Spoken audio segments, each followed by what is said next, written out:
Um santo e abençoado ano da graça para todos vocês em 2017.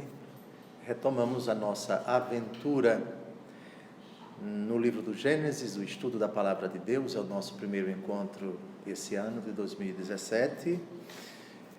Damos continuidade à nossa investigação do capítulo 14 do livro do Gênesis, a partir do versículo 17. Na verdade, terminamos o nosso último encontro falando do versículo 20, mas por que eu vou falar do versículo 17? Porque é aquilo que se segue ao grande evento que ocorreu depois que Codorlaomer estabeleceu uma guerra contra 5 cidades. Foram 4 reinos contra 5 reinos. Ocorre que o rei de Sodoma, onde morava Ló, sobrinho de Abrão, que depois vai passar a se chamar Abraão, era um rei vassalo e se negou a pagar o tributo a esse rei, Codorlaomer. E Codorlaomer não aceitou isto e estabeleceu uma guerra contra essas pequenas cidades, esses pequenos reinos. E levou todos os que moravam nessas cidades, nesses reinos, como vassalos para uma terra distante. Abrão soube e reuniu 318 homens, lá mesmo em Hebrom, onde ele viveu, onde ele vivia e onde está enterrado, diga-se de passagem, e saiu-se vitorioso. E a vitória de Abrão consistia basicamente nisto: eu quero meu sobrinho de volta. Só que ele trouxe consigo o sobrinho, sua família, as mulheres das cidades, as tropas e também os despojos, ou seja, os bens materiais que, naquele tempo, como vocês sabem, quando numa batalha a parte vitoriosa consolidava-se a vitória da parte vitoriosa, os vivos da parte derrotada viravam escravos. As mulheres viravam o que? Faziam parte do harém, se eram bonitas, se eram bem feitas, se eram bem cuidadas, etc. As outras iam ser empregadas mesmo, escravas. E os bens eram despojos, era, digamos assim, o anátema. Não é? Isso aqui está consagrado ao nosso Deus, então a gente pega e faz disso aquilo que bem entender. E com Abraão não foi diferente. Ele partiu ao encalço de Codorlaomer, venceu a batalha, trouxe o seu sobrinho de volta, as mulheres, os soldados, a tropa e também os despojos. E aí vai acontecer uma coisa curiosa, versículo 17. Voltando Abrão da derrota de Codorlaomer e seus reis aliados, o rei de Sodoma saiu-lhe ao encontro no vale de Savé, que é o vale do rei. Vale de Savé, ou vale de Savé, segundo Flávio Joséfo, o grande historiador judeu, fica a cerca de 400 metros das muralhas de Jerusalém. Jerusalém fica no Monte Sião, como vocês sabem. O Monte Sião fica no alto, e ele é cercado de vales. O Vale de Savé é um desses vales. Isso é importante para a gente compreender quem é essa figura que vai aparecer agora, Melquisedeque, rei de Salém, que é a abreviação de Jerusalém. Muito bem. Primeira coisa nesse versículo 17. O texto não diz, mas é de se imaginar. Era o costume da época, numa batalha, uma, digamos assim, uma das prioridades do povo vencido era humilhar o rei ou matá-lo mesmo. Aliás, numa batalha, quando você mata o rei, isso tem um impacto terrível na tropa, porque abala moralmente, é o nosso rei, é o nosso líder, está morto, etc. Vocês lembram que na luta entre Davi e Golias, Davi era um garoto. Na hora em que ele mata Golias, todos os filisteus fogem, porque eles acreditavam, nosso rei, que era protegido pelos nossos deuses, foi vencido, o Deus deles é mais poderoso do que os nossos, batiam em retirada. Eu lembrei isso para recordar, aqui muito provavelmente, o texto não diz, mas Codorlaomer morrera. E os grandes, os chefes dos seus exércitos também. Abraão volta, portanto, somente com os despojos, com as mulheres, com Ló e com sua família. Quem conhece um pouco a geografia da Terra Santa sabe que entre Jerusalém e as ruínas da cidade de Sodoma, nós temos aqui uns 40 ou 50 quilômetros. Ora, Abrão volta, a última batalha aconteceu perto de, deem uma olhada, por favor, no versículo 15, ao norte de Damasco. Ora, Damasco é Síria, hoje é Síria. O lógico seria que ele voltasse para Hebrom, que aliás não fica muito longe de Jerusalém, 30 ou 40 quilômetros, ou então que fosse deixar o seu sobrinho na cidade de Sodoma, mas não, ele vai para a atual Jerusalém. E vejam o que vai acontecer, essa figura que aparecerá pela primeira vez e também desaparecerá para sempre da Bíblia. Por isso é uma figura emblemática, por isso é uma figura importante, por isso é uma figura simbólica, por isso é uma figura profética. É a carta aos Hebreus, capítulos de 5 a 7, que vamos ver daqui a pouco, e o Salmo 109 ou 110, que vai falar de Melquisedeque como símbolo, como imagem, como tipo de nosso Senhor Jesus Cristo, sumo e eterno sacerdote. Esse rei de Sodoma vai ao encontro de Abrão. Mas vai ao encontro para quê? Certamente para agradecer e também para entrar, digamos assim, num entendimento. Entendimento também financeiro, entendimento também pecuniário. Ele está voltando com as mulheres da minha cidade, ele está voltando com os bens nossos que foram usurpados.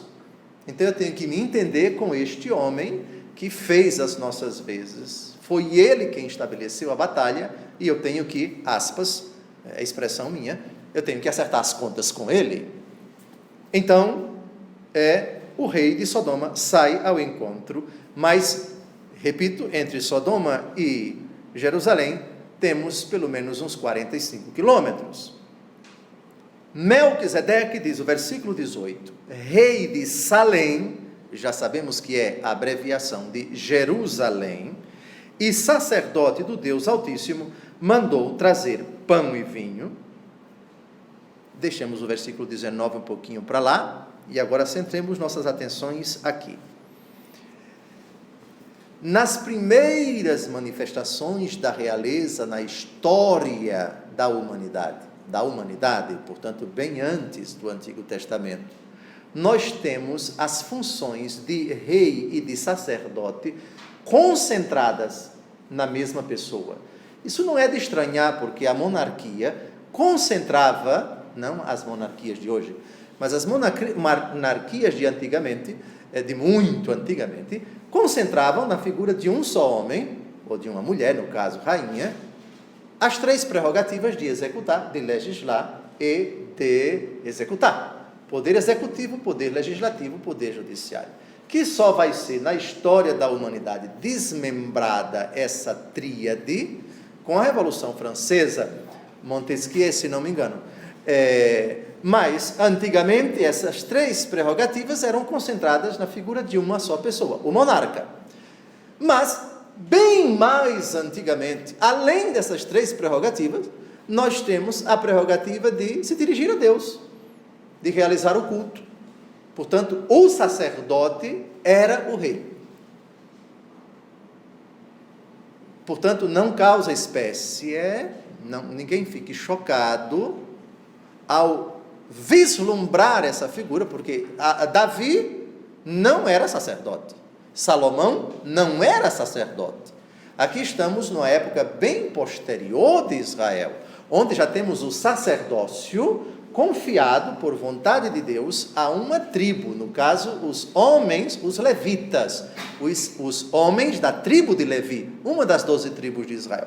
Mas isso é somente depois que Israel, saindo do Egito, toma posse da terra, a posse definitiva. Então nós temos o rei, tem uma função que é dele. Os profetas têm uma função que é uma função deles, e os sacerdotes têm uma função que é somente deles. Cada um no seu lugar, cada um no seu terreiro, cada um no seu puleiro. Mas aqui não.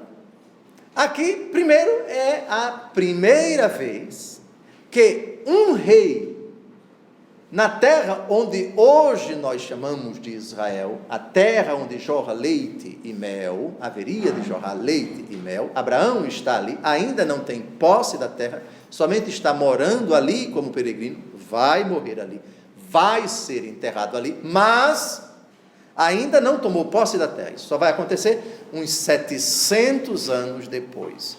Entre a tomada da terra com Josué e Abraão, decorreram 600 e tantos anos, por favor. Então aqui nós temos a cidade de Jerusalém, que não é ainda a capital da Terra Santa. Isso só vai acontecer com Davi. Essa cidade já é um reino, mas um reino bem anterior dos muitos reinos que vigoravam ali. No livro de Josué, no final do livro de Josué, se diz que com a tomada, a entrada do povo na terra prometida, a conquista da terra vai acontecer paulatinamente e dolorosamente. 31 batalhas vão acontecer. Então o exército dos hebreus vai conquistar a terra, mas não vai ser dada de mão beijada, não. A terra vai ser conquistada com batalha. 31 batalhas. Desde o sul, hoje o sul do Mar Morto, ali, aquela parte do Mar Morto, até o extremo norte, já na divisa com a atual Síria, com o atual Líbano, não é? O Monte Carmelo, por ali. Então, são 31 batalhas.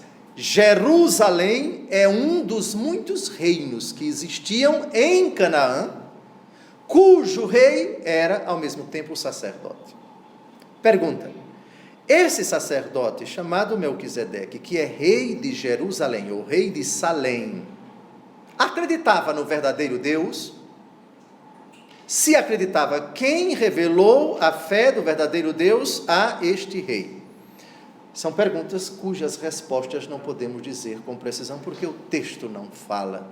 Essa figura aparece aqui e vai desaparecer também daqui a pouco. Nunca mais se falará dele, não se sabe de onde ele veio, para onde ele foi, onde morreu, não sabemos nada absolutamente dele. E precisamente por causa dessas informações escassas, é que ele vai ser símbolo de nosso Senhor Jesus Cristo. Muito bem, então o rei sai da cidade de Jerusalém e vai ao encontro de Abrão. O rei de Sodoma provavelmente vê a cena, porque é o rei de Sodoma quem primeiro encontra Abrão. Muito bem, versículo 18. Melquisedeque, rei de Salém e sacerdote do Deus Altíssimo, mandou trazer pão e vinho. Sacerdote do Deus Altíssimo. Obviamente aqui não estamos diante de uma entidade pagã, estamos diante de um rei que professa a fé no Deus Altíssimo, no Deus de Abraão, no Deus de Isaac, no Deus de Jacó. Mas é somente isso que nós podemos dizer com certeza, porque não sabemos como ele acreditou no verdadeiro Deus. Teria Abrão, que morava em Hebrom, catequizado, por assim dizer, Melquisedeque, teria Abrão, homem rico, homem respeitado, se dirigido a este rei para falar do verdadeiro Deus, aquele em obediência ao qual ele deixou Ur da Caldeia e veio para tão longe? Não sabemos responder. O fato é que o Deus de Abraão é o Deus de Melquisedeque, ou seja, o Deus Altíssimo. Pão e vinho são, no tempo de Abrão e também em seguida, posteriormente, e aqui a gente não pode deixar de esquecer a matéria do santo sacrifício da missa utilizada por nosso Senhor Jesus Cristo na instituição da Eucaristia. Tomou o pão, deu graças o deu aos seus discípulos, dizendo: tomai todos e comei, isto é o meu corpo que será dado por vós. Pão e vinho ainda são, comidas obrigatórias, alimentos obrigatórios na mesa dos judeus, maxime na celebração da Páscoa, Unanimemente os padres da igreja viram aqui a primeira alusão, a primeira tipologia, a primeira prefiguração da instituição do sacramento da Eucaristia. Portanto, Melquisedeque, símbolo de Cristo, pão e vinho, símbolos da matéria do sacrifício da missa que haveria um dia de ser instituída por Jesus na véspera de sua paixão. Está claro? Pão e vinho. Muito bem. Reparem que quem manda trazer pão e vinho é Melquisedeque. Não é Abraão quem leva. Abraão vai levar outra coisa. E abençoou Abrão, dizendo: bendito seja Abrão pelo Deus Altíssimo, que criou o céu e a terra. Bendito seja o Deus Altíssimo, que entregou os teus inimigos em tuas mãos. E Abrão deu-lhe o dízimo de tudo. É a primeira bênção dirigida, bipartida, vamos dizer assim. Melquisedeque abençoa, bendiz Abrão e bendiz o Deus de Abrão. Quando a criatura bendiz a Deus, é uma oração de bendição. Quando a criatura abençoa outra criatura, é uma oração de bênção. Nós não dizemos: ó Deus, eu te abençoo. Não tem sentido isto. Tem sentido que uma criatura diga: Deus te abençoe. Mas, quando a criatura se dirige a Deus, é uma oração, é uma prece, é uma litania de bendição. Eu te bendigo, ó Pai. Deus, eu te bendigo, ó Pai. Dou-te graças, ó Pai, porque escondeste estas coisas dos sábios e entendidos e as revelaste aos pequeninos. É a oração de nosso Senhor Jesus Cristo ao Pai. Eu te louvo, ó Pai, eu te bendigo, ó Pai. Bendizer. Bendizer é próprio da criatura dirigindo-se ao Criador. E abençoar é próprio de Deus para as criaturas e próprio da criatura superior, digamos assim, ao inferior, abençoando. Mas a bênção da criatura ao Criador não é uma iniciativa dele. A eficácia da bênção da criatura a outra criatura é por força da graça de Deus. Tanto é que das muitas palavras utilizadas de um pai ao abençoar o filho é: Deus te abençoe, Deus te proteja, Deus te faça feliz, Deus te dê juízo, se for o caso, se for um tonto, maluquinho, Deus te dê juízo, Deus te dê paciência, Deus te dê isso, Deus te dê aquilo outro. Quem abençoa evoca a autoridade de Deus. Está claro? Muito bem. Agora, nós não podemos utilizar esta nomenclatura quando o assunto é Deus. Aí é bem dizer, aí é elogiar. Então, oração de bendição é uma oração um pouco diferente da oração de bênção. Está claro? Vamos ver a oração de bênção clássica, a bênção do livro dos Números. A bênção do livro dos Números, quem pode dizer quando é que ela aparece, a única vez do ano em que ela aparece na liturgia da igreja? Ninguém lembra? A liturgia do dia 1º de janeiro, por favor. A liturgia do dia 1º de janeiro. O Senhor te abençoe e te guarde, volva sobre ti a sua face, o Senhor se compadeça de ti, etc, etc. Não lembram disso? Pelo amor de Deus. Números capítulo 6, de 22 a 26. O Senhor disse a Moisés: dize a Arão e seus filhos o seguinte: eis como abençoareis os filhos de Israel. O Senhor te abençoe e te guarde. O Senhor te mostre a sua face e conceda-te sua graça. O Senhor volva o seu rosto para ti e te dê a paz. E assim invocarão o meu nome sobre os filhos de Israel, e eu os abençoarei. Perceberam que quando uma criatura abençoa outra criatura, é por força da autoridade de Deus? A eficácia da bênção reside em não eu abençoar. Sim, eu vou abençoar você, meu filho. Bênção papai, bênção mamãe, Deus te abençoe. Não é eu te abençoo. Não, papai me abençoou, correto. Mas olha os termos da bênção de papai, da bênção de mamãe. Deus te abençoe, Deus te proteja, Deus te guarde. Está claro? Oração de bênção. Agora, a oração de bendição, não.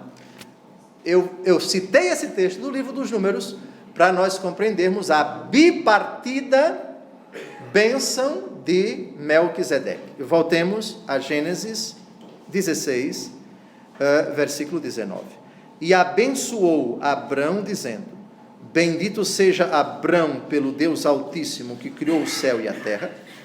Aqui não é propriamente bênção, mas é uma bendição. Ele está bendizendo Abrão, não por Abrão em si.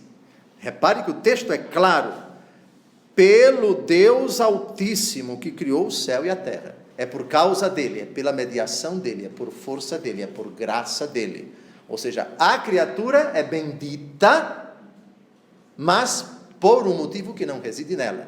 O Deus que a criou, o Deus que a libertou, o Deus que a protegeu, o Deus que a agraciou. Mas Deus também aqui é bendito, versículo 20: bendito seja o Deus Altíssimo que entregou os teus inimigos em tuas mãos. Bem, e aqui vemos a mais antiga manifestação do dízimo. E Abrão deu-lhe o dízimo de tudo. É somente nos livros posteriores, portanto, muito tempo depois de Abrão, eu vou chutar, de 700 a 800 anos depois de Abraão, é que nós vamos encontrar no livro do Levítico, no livro do Deuteronômio, digamos assim, a institucionalização do que aparece aqui pela primeira vez. Lá no livro do Levítico, lá no livro do Deuteronômio, nós temos primeiro as primícias, depois o dízimo. O que são as primícias? As primícias são, aí sim, já no livro do Gênesis, e se nós quiséssemos encontrar os primeiros rudimentos, os primeiros sinais, se bem que não muito claros, de uma primícia, nós temos Caim e Abel. Caim e Abel, cada um apresenta a Deus o fruto do seu trabalho. Não dá para dizer se é a 10ª parte, não dá para dizer quanto de verdura Caim apresentou a Deus e quanto de animais Abel apresentou a Deus, qual é a proporção, etc. Ainda está tudo muito rudimentar, tudo é muito, digamos assim, escasso. As afirmações na Escritura não são muito claras. Muito bem. Mas as primícias são aquela obrigação de todos os criadores de animais e todos os plantadores de vegetais, na primeira colheita, nos partos dos animais, nas crias, de se apresentar a Deus o fruto do seu trabalho, como sinal de gratidão a Deus. A primeira colheita eu apresento a Deus, eu ofereço a Deus. E os primeiros animais que nasceram, eu ofereço a Deus. Isso são as primícias. Dízimo, 10ª parte de tudo, entra depois. Também do ponto de vista financeiro. As primeiras manifestações de devolver a Deus parte daquilo que Ele concede ao homem como fruto do seu trabalho, não foram pecuniárias, não foram de dinheiro, mas o fruto do trabalho. O dízimo entra depois, o dinheiro entra depois. Portanto, aqui nós já temos a primeira expressão do que o Levítico e o Deuteronômio e outros textos posteriores, secundários quanto a esse assunto, apresentam como uma instituição já consolidada em Israel. A primeira manifestação disso acontece com Abraão. Abraão, portanto, já tinha consciência, não se sabe como, não se pode nem falar de uma religião institucionalizada no tempo de Abraão. Não temos lei, não temos templo, não temos um culto, não temos sacerdotes. Tudo ainda é muito rudimentar. Lembrem-se que o nosso pai Abraão saiu de uma cidade onde se professava o politeísmo. Então, para ele, tudo é novo. E Deus Todo-Poderoso revela a medida da capacidade dele e das pessoas com quem ele conviveram e que haveriam de crer no verdadeiro Deus, a saber, Sara, Isaac, Ismael, Agar, e depois os filhos dos filhos, etc., os que haveriam de crer. Está claro? Então, querer encontrar todas as instituições posteriores que só viriam 600 ou 700 ou 800 anos depois de Abraão, tudo aqui condensado, francamente, tudo ainda é muito rudimentar, tudo ainda é muito escasso, tudo ainda é muito, digamos assim, genérico. Mas, atenção, aqui não temos nenhum vestígio de politeísmo, de paganismo. O texto é claro, sacerdote do Deus Altíssimo. E curioso, depois que Abraão dá o dízimo de tudo, desaparece Melquisedeque. A palavra Melquisedeque, Malqui é meu rei, Sedeque, justiça. Meu rei é justiça ou senhor de justiça. É a etimologia de Melquisedeque. Josué, 600 ou 700 anos depois de Abraão, estamos em 1800, Josué, nós estamos no ano 1200, mais ou menos, 1250, por aí. Josué atravessa o Rio Jordão e entra na Terra Santa. A primeira cidade a conquistar é Jericó, nós já sabemos. E depois que ele conquista Jericó, vai conquistando outras cidades, Gabaon, etc. Gabaon, perto do que hoje nós entendemos por Emaús, Gabaon, por ali. Muito bem, então o então rei, na época, o rei de Jerusalém, se informa e tem um medo de se pelar de Josué, que vai acabar dominando também o reino de Jerusalém. Mas vejam quem era o rei de Jerusalém, da cidade de Jerusalém, o reino de Jerusalém, quando Josué, 600 e poucos anos depois de Abraão, ter prestado honras, ter cultuado a Deus com Melquisedeque, ter dado o dízimo de tudo a Melquisedeque. Vejam o nome do rei de Jerusalém, 600 anos depois de Abraão. Livro de Josué, capítulo 10, versículo 1. Sabendo Adonisedeque, rei de Jerusalém, que Josué se tinha apoderado de Rai, e a havia votado ao interdito, que fizera a Rai e ao seu rei, como tinha feito a Jericó e a seu rei, e que os Gabaonitas tinham feito paz com Israel e habitavam com ele, teve grande medo, etc, etc, etc. Gabaon era com efeito uma grande cidade, etc. Gabaon hoje não fica muito longe de Jerusalém, acho que não mais que 25 quilômetros. Pois bem, então vejam, no tempo de Abraão, quem era o rei de Jerusalém? Melquisedeque. No tempo de Josué, Adonisedeque. Qual é a diferença? O prefixo. Adonai, ou Adonis, ou Adoni, meu Senhor é justiça, ou Senhor de justiça. Adonai é meu Senhor. Então, uma coisa curiosa, também simbólica, também emblemática, entrando na terra prometida e conquistando a terra, Josué se defronta com Adonizedeque. Seria ele um ancestral, seria ele um descendente bem remoto de Melquisedeque? Não sabemos. O fato é que o prefixo de ambos os nomes é o mesmo. Melquisedeque, Adonizedeque. Bem, mas voltemos ao livro do Gênesis. Agora vamos ao diálogo do rei de Sodoma com Abrão. Devolve-me os homens e guarda os bens, disse o rei de Sodoma a Abrão. É aquilo que eu falei para vocês ainda há pouco. O texto é sóbrio, certamente houve uma gratidão. Muito obrigado por você ter trazido meus homens, minha gente, minha raça, minhas mulheres e os despojos. Só que eu não quero os despojos, fique com eles para você, mas eu quero meus homens. Ou seja, eu sei que eu estou devendo a você, eu sei que essa batalha custou muito para você.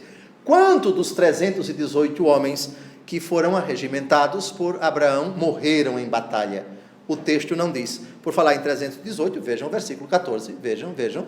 Abraão ficou indignado, ficou furioso ao saber que seu sobrinho tinha sido levado como vassalo, e na hora, em Hebrom, lá mesmo, ele fez o seu pequeno exército, 318 homens.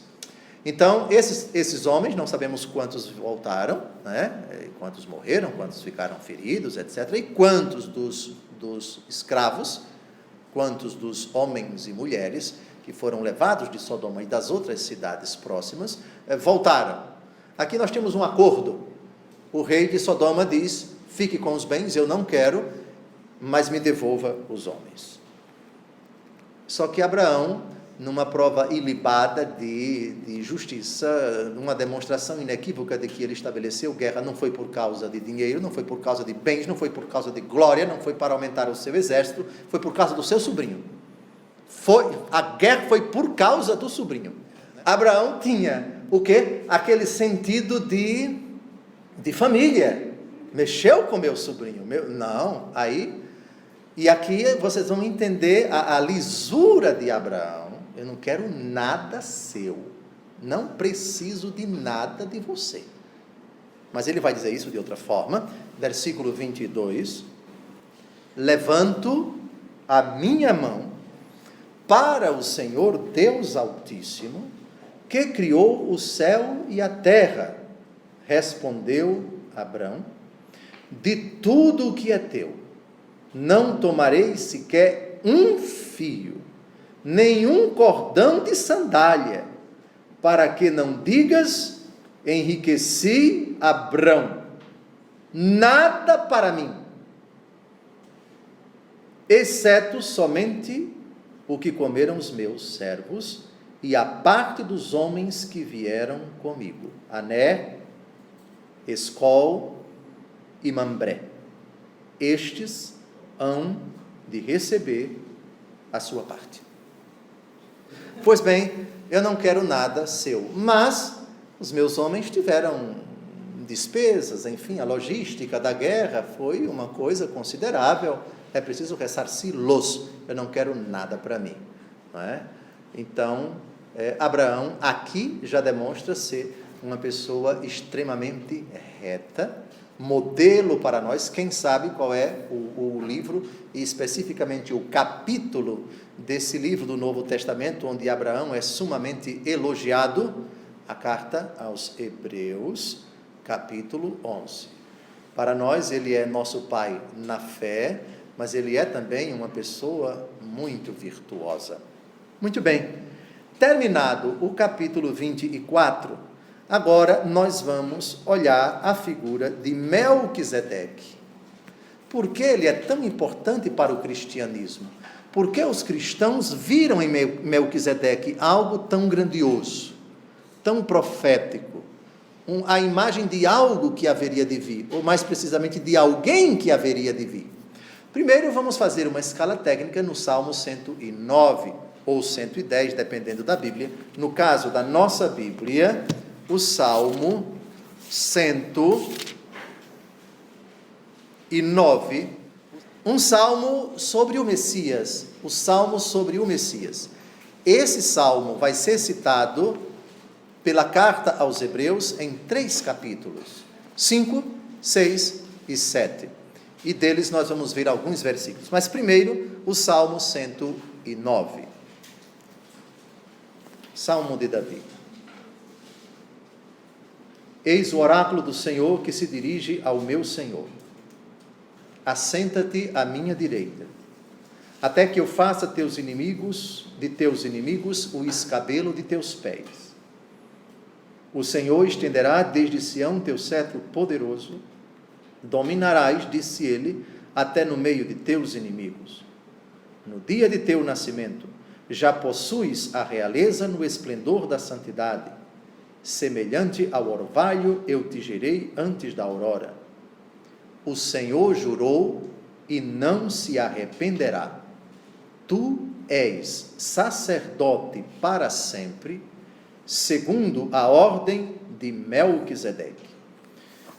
Os demais versículos não vamos ler, porque esse é o mais importante. Depois vocês leem em casa. É um salmo que a tradição da igreja, já a carta aos Hebreus, lê e interpreta o Salmo 109, vendo nele uma profecia sobre Jesus. Esse Jesus é sacerdote não na lógica dos levitas, porque o sacerdócio levita foi instituído por Deus, mas desapareceu. E era um sacerdócio radicado na genealogia. Isto é, o pai é sacerdote, o filho, macho, tem que ser sacerdote, o neto, macho, tem que ser sacerdote, o bisneto, macho, e assim por diante. Portanto, é um sacerdócio relacionado com a linhagem, com a linha sucessória, a família, a carne, portanto. Só que Melquisedeque é sacerdote e ninguém sabe quem foi o pai dele, se foi sacerdote ou não, quem foi o avô dele, quem foi o bisavô dele, quem foram os ancestrais dele. Ora, na Bíblia, não ter genealogia significa não existir.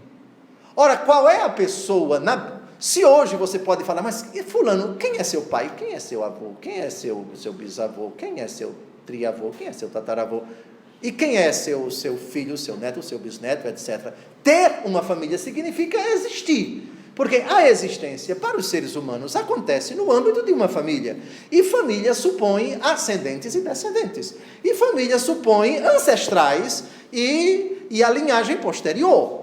Só que esse sacerdote, não se sabe absolutamente nada dele, a única vez que ele aparece é aqui no livro do Gênesis.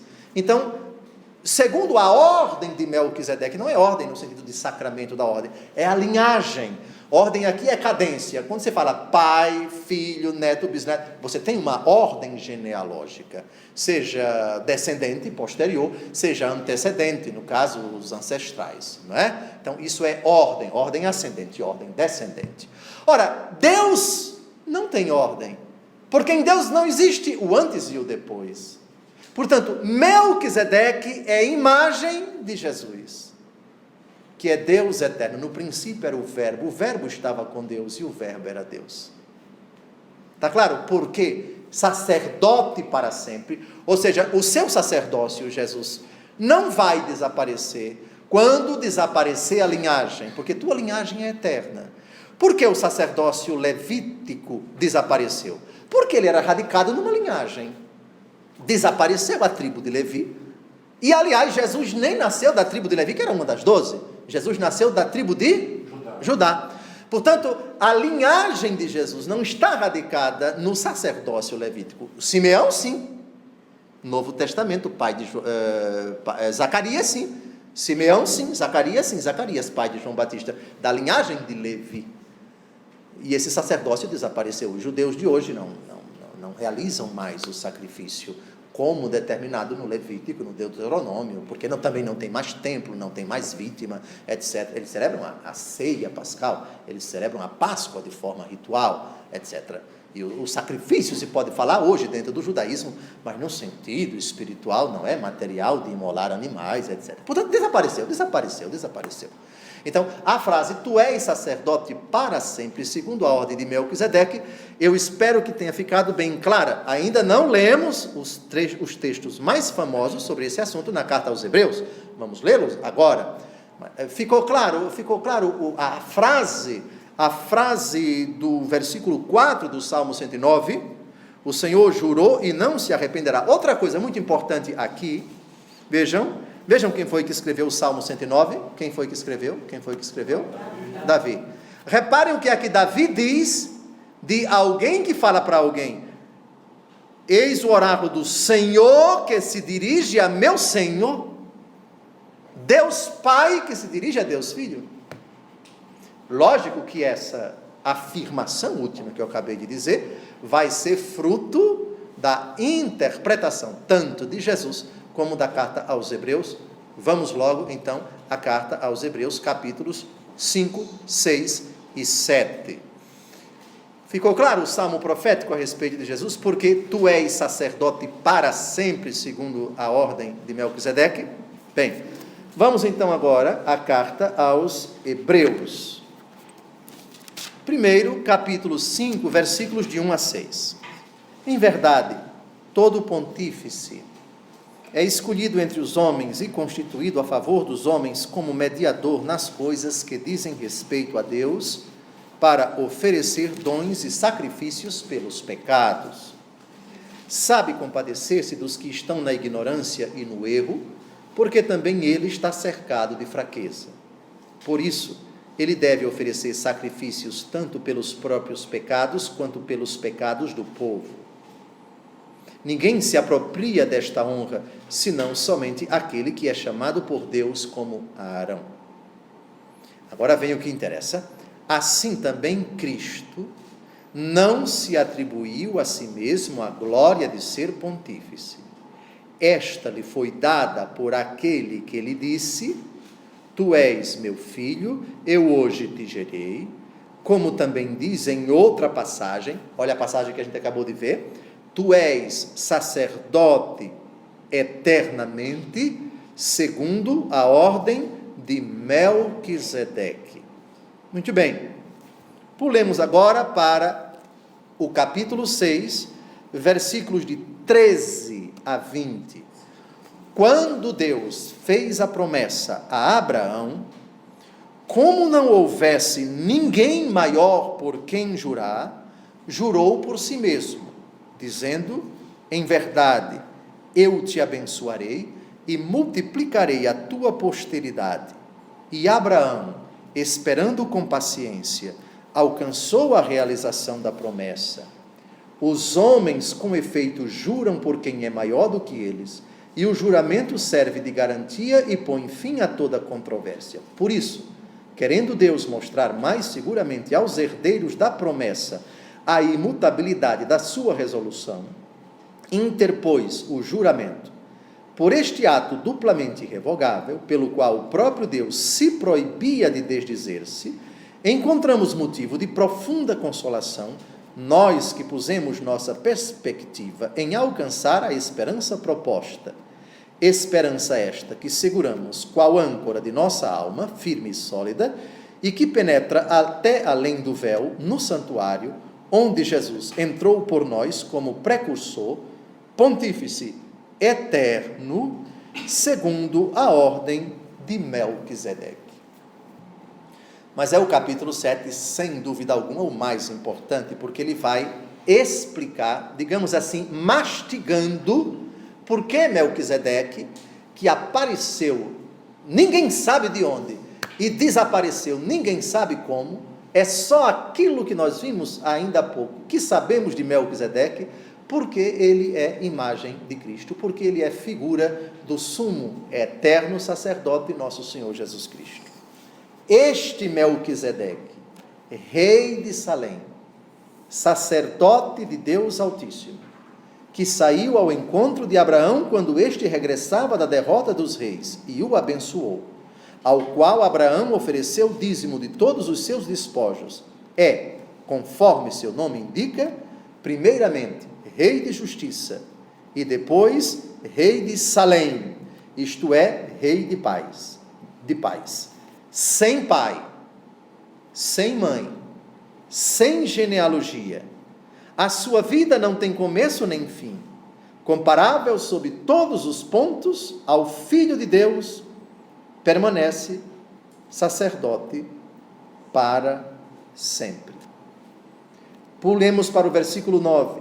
Por fim, por assim dizer, também Levi, os filhos de Levi, como vocês sabem, eram os sacerdotes do Antigo Testamento. Depois que Israel toma posse da terra, vejam o versículo 5, os filhos de Levi, revestidos do sacerdócio, na qualidade de filhos de Abraão, têm por missão receber o dízimo legal do povo, isto é, de seus irmãos, etc, etc. Então, versículo 9, também Levi, que recebe os dízimos, pagou-os na pessoa de Abraão, pois ele já estava em germe no íntimo deste, quando aconteceu o encontro com Melquisedeque. Se a perfeição tivesse sido realizada pelo sacerdócio levítico, porque é sobre este que se funda a legislação dada ao povo, que necessidade havia ainda de que surgisse outro sacerdote segundo a ordem de Melquisedeque, e não segundo a ordem de Arão? Versículo 15, isto se torna ainda mais evidente se se tem em conta que este outro sacerdote, que surge à semelhança de Melquisedeque, foi constituído não por prescrição de uma lei humana, mas pela sua imortalidade, porque está escrito: tu és eternamente sacerdote, segundo a ordem de Melquisedeque. Versículo 21, para ele, ao contrário, interveio o juramento daquele que jurou, disse: jurou o Senhor e não se arrependerá, tu és sacerdote eternamente.